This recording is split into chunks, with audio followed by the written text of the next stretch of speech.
Don't bring up Odegaard because he's not getting spot. We do. We're gonna cook him. We're gonna cook him today. He don't deserve to be spoken about. Nah, he deserves to be spoken about. A disgraceful performance from your captain, bro. I protected this guy for too long, yeah. Saeed, he's right. He's right.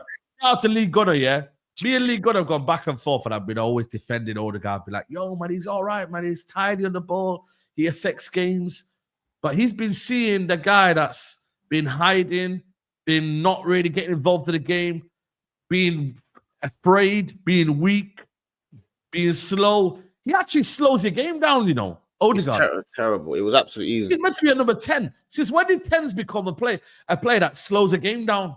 When did 10s become players they're the ones that got to get the ball and start moving it? Everything's off with him. And the thing about him, he's the most unreliable captain you will come across. Yeah. Like, that's what the issue is. Like, with certain captains, you know that even if they're not flair players, like Jordan Henderson, for example. Even though he's not the greatest player in the world, he one thing you do know is he's reliable. James Milner. Those type of players, they're guaranteed to be reliable in what they do. With Odegaard, he's the most unreliable captain because his level between good and bad is too big. And that's the issue. There's no balance with him. And not only is there no balance with him, everything he's not even a player that, like, if he's not playing well, he will score. He doesn't have that thing where he will bail you out of game even if he has a bad game. You know, that Cole Palmer, he's playing terribly, but if you look at his GA, he's still up there. Yeah, you know what I mean? You're not one of those guys. Odegaard's not one of those guys. Not like a Bruno, is he? Bruno's playing terribly, but scores goals. He can smash one in. He could, you know what I mean? He can, like, he'll force it in. Like with Bruno, like he'll force the situation. Exactly. Odegaard ain't forcing no situation. Can I ask a question? He might not be in his game, yeah, but he's almost got to find that within himself to. No, there's no excuses though, man. Because even the crosses, even the corners, like even all of them that you're doing, like, why are you still taking crosses? Why are you still on free kicks? Like, why is that happening? Like, you can't even cross the ball. The ball doesn't go past the first man ever, or even the little dinks into the body. Everything he's doing is just not working. Like, and it's not. You can't feel sorry for him anymore because you're the captain. You're not meant to feel sorry for your captain. Do you get it? Why are you not meant to feel sorry? Like Bruno, no one feels sorry for Bruno. No, like, he's in a terrible team. He's playing terribly, but you don't feel sorry for Bruno. So why should Odegaard doesn't get that leeway? You don't feel sorry for your captain. Your captain, you're not meant to feel sorry for, and it's just the way it is. Even Eze, man, at least he'll get a shot, bang it off. You know what I mean? Like, try and make something happen, bro. But yeah, I was gonna say something there, Callum. Go on. Not to make excuses for him. Everything you've said is spot on in it. So, and obviously, you watch Arsenal way closer than I do. So I'm not even trying to be like, yeah, I'm right here. Is there an argument to say though that, and I'm a firm believer that number 10s, sometimes as great as they can be, 10s are only as good or can only showcase their real potential if they have the right players in front of them. And I say that because you look at Trossard. I think everyone knows Trossard isn't a striker. Martinelli's very hot and cold. Saka's brilliant. If Saka doesn't turn up, it feels like the rest of that attack doesn't. And everyone seems to want to come to feet when it comes to Odegaard or any 10 playing for Arsenal. I think you need someone who is willing to make unselfish runs. And I don't feel like anyone's able to do that because someone makes one unselfish run, it leaves space for someone else to make a different run as well. And I don't think he's got that luxury in front of him. Do you think that's a fair? It's a fair assessment if you're talking about a handful of games. Then it's a fair assessment. It's been a couple of months now, man. When it starts dragging on into even if like we played against Real Madrid first and second leg, he was not any of the better players in the team. I'm saying if you have 5 games and you're the best that stand out in one game, for example, at least someone could draw on. Oh, well, he was man the match in that game. He told him to shred. Make a good pass. He did link up the play well for the goal that you scored in the Bernabeu. For Saka, yeah, he linked up the play well. He linked up the play well for that. He linked up the play well. Marino was the one that played the decisive pass, though. Yeah, but that was an easy pass. Odegaard did start it, but all I'm saying is, I'm talking about now as the level that we need as a captain to decide that I need you now. And right now, we don't need him at all on the pitch, let alone. Arteta's enabling, yo. Arteta took him off with 5 minutes to go. And man like Lewis Skelly did more in... Oh, Waneri, you mean? Yeah, Waneri. did more. Yeah, but Ranieri did more in them 5 minutes you got to than he did remember the whole though. game. We got to remember though that Arteta's seen it as he needs to make sure he doesn't lose the game. He can't just go gung ho. And then if we go 2-0 down and get the ties almost over.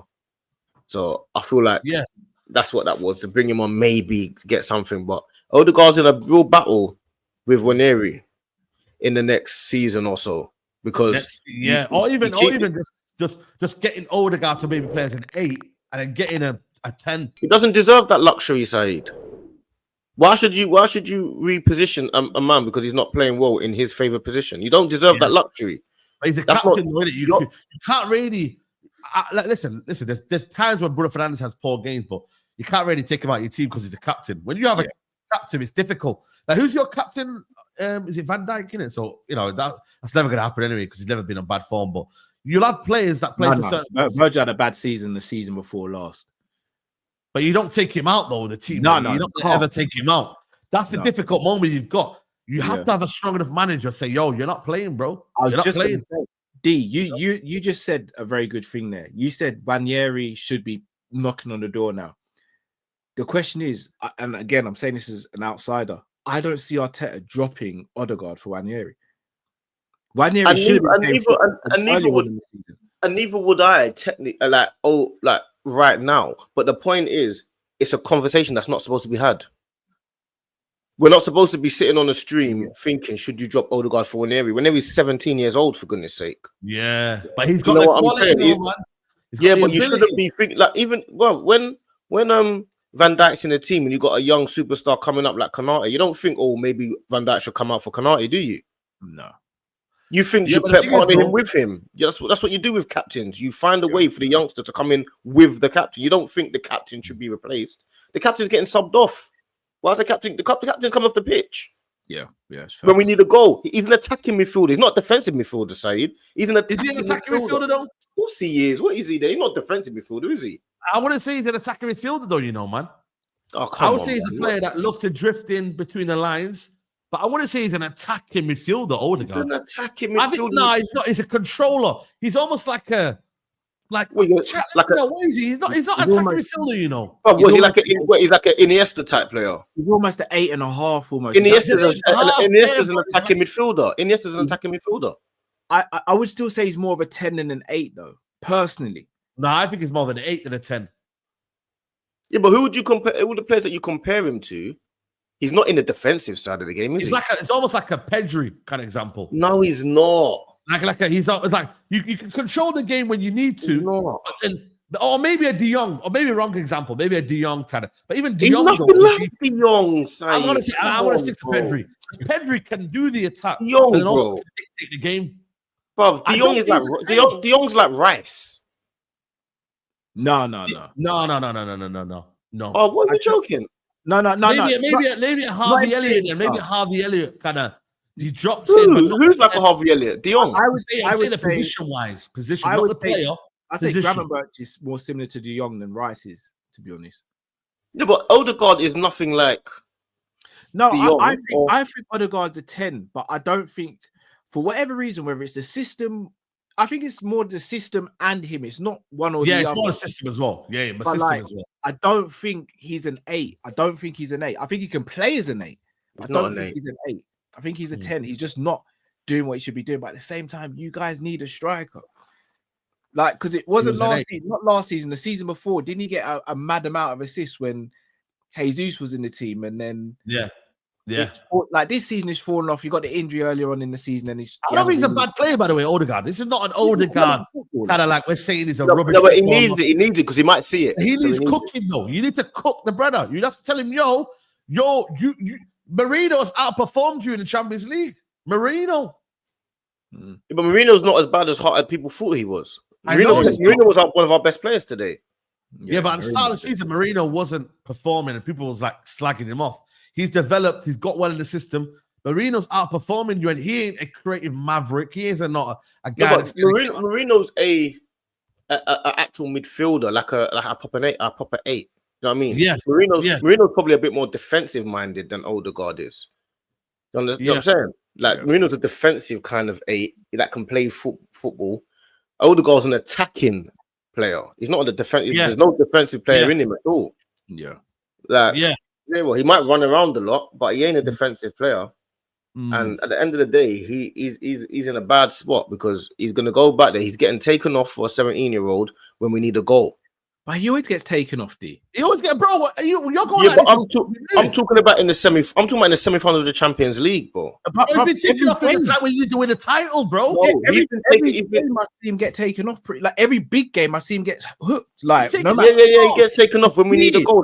That's the point I'm making. It's not weird. But even forget about the goal thing, D. It's weird, bro.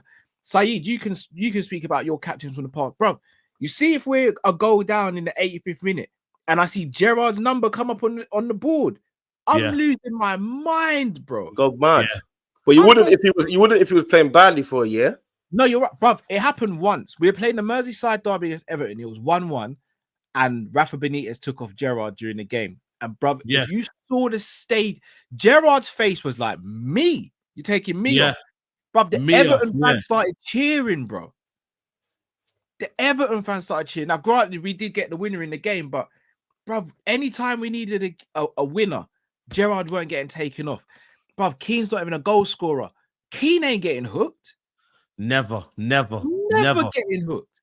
So again, if he's your captain, does your manager actually trust him to be a captain? Because effectively, he's the manager on the pitch. He's the one that's setting standards, setting pace, ensuring that everyone's on job. Even if he's not on job, he still has that authority to go, nah, I might not be having a good game. You need to do what you need to do. Henderson was the best at it. Henderson could be having a crap game, but he'd look around and he'd shout at everyone and make sure they're doing their job. And then he'll take the criticism after.